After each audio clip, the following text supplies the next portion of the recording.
السلام علیکم friends, welcome to کتاب نگری یوٹیوب چینل کتابوں کی نگری میں خوش آمدید۔ میں ہوں آپ کی ہوسٹ اقرا یاسین اور آج میں آپ کے لیے لے کر آئی ہوں آسمہ سعید کے قلم سے تحریر کردہ ناول جذبوں کی تجارت کے ایپیسوڈ نمبر 2 کو لے کر۔ اس ایپیسوڈ کو سٹارٹ کرنے سے پہلے آپ کر لیجئے ہمارے چینل کو سبسکرائب، ویڈیو کو لائک اور کلک کر لیجئے بیل آئیکن کو۔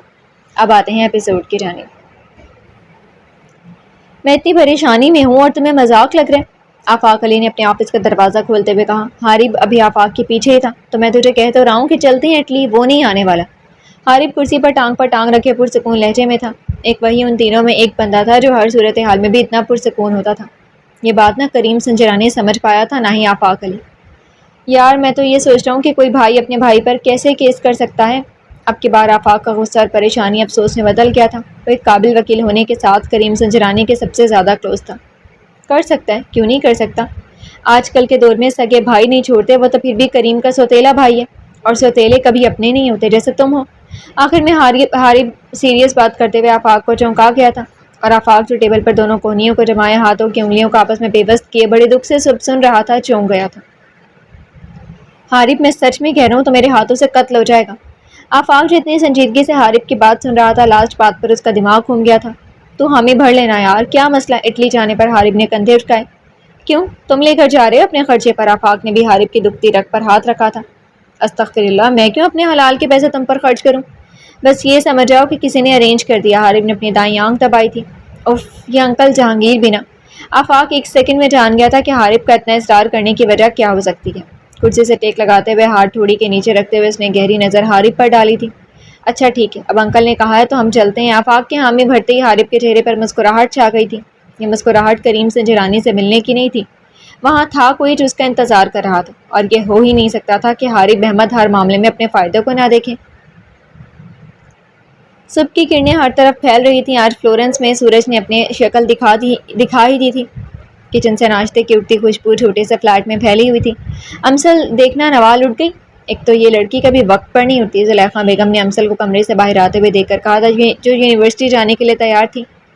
جی ممی، میں دیکھتی ہوں۔ اپنے براؤن بالوں کی ہائی پونی کو ٹھیک کرتے ہوئے نوال کے کمرے کی طرف قدم بڑھائے ہی تھے کہ فلیٹ کا دروازہ ایک شور کے ساتھ کھلا تھا، جہاں امسل کا ہاتھ دروازے کے ہینڈل پر رک گیا تھا۔ وہیں کچن میں ناشتہ بناتے زلیخا بیگم کے ہاتھ بھی جوس بناتے ہوئے رک گئے تھے۔ زلیخا بیگم کی آنکھوں میں خوف تھا، البتہ امسل مطمئن کھڑی تھی اور وہیں لڑکھڑاتے قدموں کے ساتھ زہیب عالم اندر آ رہا تھا۔ شراب کی بو اتنی زیادہ تھی کہ 4 فٹ کے فاصلے پر کھڑی امسل نے اپنی ناک پر ہاتھ رکھا تھا۔ دونوں ماں بیٹی بس خاموشی سے کھڑی تھیں، ایک اپنے باپ کو دیکھ رہی تھی جو اپنی بیٹی کے سامنے شراب پی کر ذرا بھی شرمندہ نہیں ہوتا تھا، اور دوسری طرف کچن میں کھڑی زلیخا بیگم اپنی زندگی میں محبت جیسی غلطی کر کے اب پچھتا رہی تھی۔ زہیب عالم ان دونوں کے وجود سے بے خبر لڑکھڑاتے ہوئے قدموں کے ساتھ کمرے کی طرف بڑھ گیا تھا۔ یہ سب دونوں ماں بیٹی کے لیے کوئی نیا نہیں تھا، وہ پچھلے 5 سالوں سے یہ سب دیکھ رہی تھی، بس اسے اس سب سے کسی کو دور رکھا تھا۔ امسل نے تو وہ نوال تھی۔ وہ امسل کی نسبت کافی کمزور اور حساس تھی۔ زہیب عالم کے کمرے میں جاتے ہی امسل نے نوال کے کمرے کا دروازہ کھولتے ہوئے اندر چلی گئی تھی۔ وہیں زلیخا بیگم کے ہاتھوں میں پھر سے جان آ گئی تھی، اور وہ ایک سرد آہ بھر کر دوبارہ ناشتے کی طرف مصروف ہو گئی تھی۔ امسل آپی، میں نہیں بیٹھ رہی آپ کی بائک پر، آپ مجھے ڈرا دیتی ہیں، میں بس سے چلی جاؤں گی۔ نوال نے ناشتہ مکمل کرتے ہوئے کرسی سے اپنا بیگ اٹھایا۔ نوال، چپ کر کے میرے ساتھ چلو، ایک تو تم اٹھتی اتنی دیر سے، اوپر سے باتیں سن لو تمہاری۔ امسل کی ایک بات پر ہی نوال کی بس ہو جاتی تھی۔ اچھا ممی، میں دوپہر میں چکر لگاؤں گی، اب گھر میں مت روکے گا، ساتھ والی آنٹی اینا کے پاس چلے جانا۔ امسل نے کچھ خدشات کی بنیاد پر زلیخا بیگم کو تاکید کرنا نہیں بھولی تھی۔ ابھی 2 ہفتے قبل ہی زہیب عالم نے نشے کی حالت میں زلیخا بیگم پر ہاتھ اٹھایا تھا، اور اب وہ 2 ہفتے کے بعد گھر آیا تھا۔ تم جاؤ امسل، میری فکر نہ کرو، مجھے کچھ نہیں ہوگا۔ زلیخا بیگم نے امسل کو تسلی دی۔ وہ بھی جانتی تھی کہ اگر زہیب عالم غصے میں آ گیا تو وہ اس کے ساتھ کوئی رعایت کرنے والا نہیں تھا، اور وہ ایک بات تو جان گئی تھی اتنے عرصے میں کہ ایشیا کے مرد نشے میں اپنی عورتوں پر ہاتھ اٹھانا ضروری سمجھتے تھے، لیکن یہاں زہیب عالم جیل میں جانے کے ڈر سے کبھی ایک تھپڑ سے زیادہ زلیخا بیگم کو تکلیف نہیں دیتا تھا، لیکن وہ یہ نہیں سمجھتا تھا کہ بات ایک تھپڑ کی ہو یا ایک گالی کی۔ جب مرد اپنے گھر کی عورت پر یہ سب کر جاتا ہے تو چاہے وہ سونے کا ہی بن کر کیوں نہ آ جائے، وہ عورت کے دل میں وہ مقام حاصل نہیں کر پاتا جو پہلے تھا۔ اور زلیخا بیگم نے تو زہیب عالم کے لیے نہ صرف اپنا گھر بار چھوڑا تھا بلکہ اپنا مذہب چھوڑ کر مسلمان ہوئی تھی۔ زہیب عالم کی بے رخی اور بے وفائی نے زلیخا بیگم کے دل میں زہیب عالم کی محبت کو اندر سے کھرچ کر رکھ دیا تھا۔ وہ زندہ تھی تو صرف اپنی دونوں بیٹیوں کے لیے۔ امسل نوال کو کالج چھوڑ کر اب اپنی یونیورسٹی آ گئی تھی، اور وہاں اس کے گروپ کا ایک ہی ممبر کھڑا تھا جو شام میں ہونے والی بائک ریسنگ کے بارے میں پوچھ رہی تھی۔ یونیورسٹی میں ہر طرح کے گروپ تھے، لیکن امسل نے وہ گروپ چنا جہاں اسے پڑھائی کے علاوہ بھی کوئی فائدہ ہو۔ وہ ان اسٹوڈنٹ میں شامل نہیں تھے جو کتابی کیڑا تھے۔ عقل اور ذہانت میں وہ یونیورسٹی میں لائق اسٹوڈنٹ میں شمار ہوتی تھی جو صرف پورے سال میں 3 ماہ ہی پڑھتے تھے۔ اس گروپ میں ٹوٹل 6 لوگ تھے، ایفا کو ملا کر، لیکن ابھی امسل کے پاس دبلا پتلا چائنیز چنگ ہی کھڑا تھا۔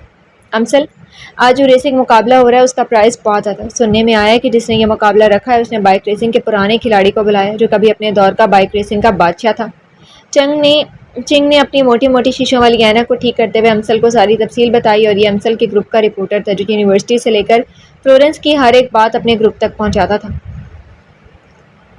چنگ کی بات پر امسل نے اپنی ہلکی نیلی آنکھوں کو سکیڑتے ہوئے اس کی طرف دیکھا۔ تم بھول رہے ہو کہ میں امسل عالم ہوں جس نے کبھی ہارنا سیکھا نہیں ہے۔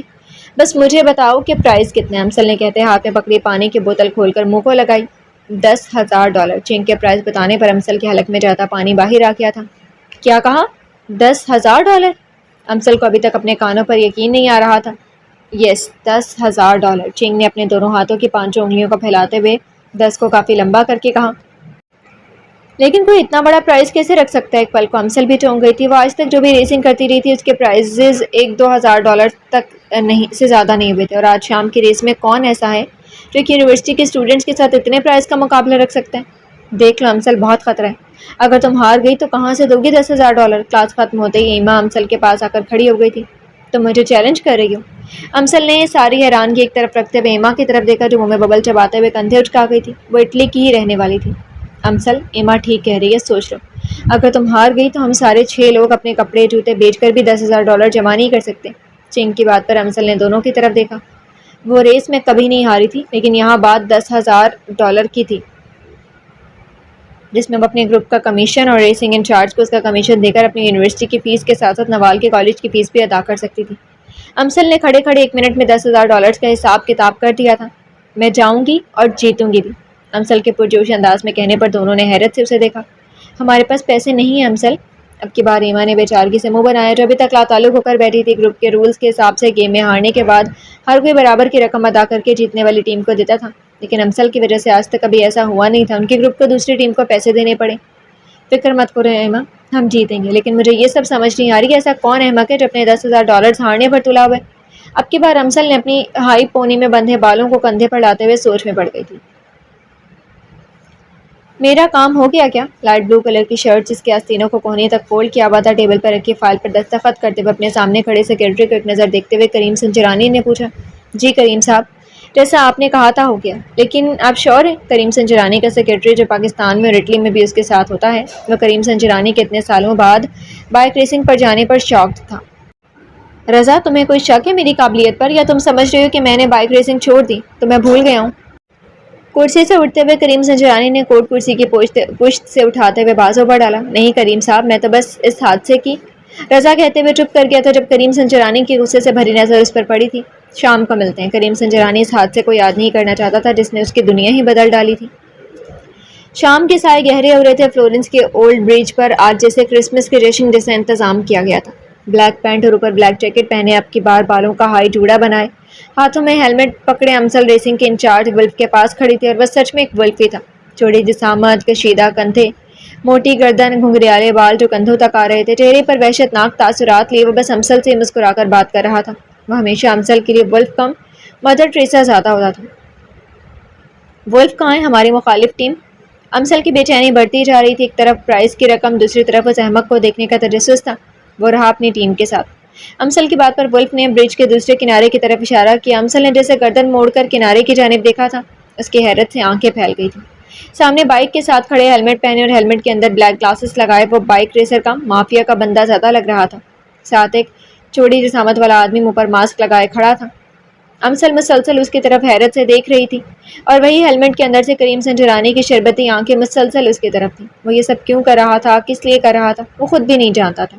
یہ ہمدردی تھی، احساس تھا، یا کوئی جذبات؟ وہ اس سب سے بھی لالم تھا۔ وہ تو بس اتنا جانتا تھا کہ 2 دن پہلے وہ جب جاگنگ کر رہا تھا تب ایک فاسٹ فوڈ کے ریسٹورانٹ کے باہر ایک لڑکی سے کسی فرانس کے شرابی لڑکی کو بدتمیزی کرتے دیکھا تھا، اور وہ جیسے اس کی مدد کے لیے آگے بڑھا تھا تب تک لڑکا جا چکا تھا۔ کریم سنجرانی میں بھی تو پاکستانی احساسات، جذبات تھے، ایک سوچ تھی۔ آخر وہ خود کو ایسے بدتمیز لڑکوں کی طبیعت صاف کرنے سے کیسے روک سکتا تھا، اور نتیجہ اس لڑکی کی معافی کی صورت میں نکالا تھا۔ کریم سنجرانی تھا بھی ایسا، لوگوں سے کچھ خاص لگاؤ تھا اسے، چاہے وہ پاکستان کے ہوں یا اس کے دوسرے ملک اٹلی کی، وہ ہر ایک کی مدد ضرور کرتا تھا۔ اور وہیں کریم سنجرانی نے امسل عالم کی وہ تمام باتیں سن لی تھی جو وہ ایفا سے کہہ رہی تھی۔ امسل کے بارے میں سب معلوم کر کے وہ یہ جان گیا تھا کہ وہ ایک خوددار لڑکی ہے، وہ ویسے بھی جا کر اس کی مدد کر سکتا تھا، لیکن پھر کچھ خیال کے تحت کریم سنجرانی کو بس ایک ہی راستہ نظر آیا کہ وہ اس سے بائک ریسنگ کر لے، یہ جانتے ہوئے بھی کہ وہ آج بائک کو 12 سال بعد ہاتھ لگا رہا تھا، اور اب وہ 32 سال کا ہو کر بائک ریسنگ کرنے جا رہا تھا، اور اس پر کیا گزرنی تھی یہ وہی جانتا تھا۔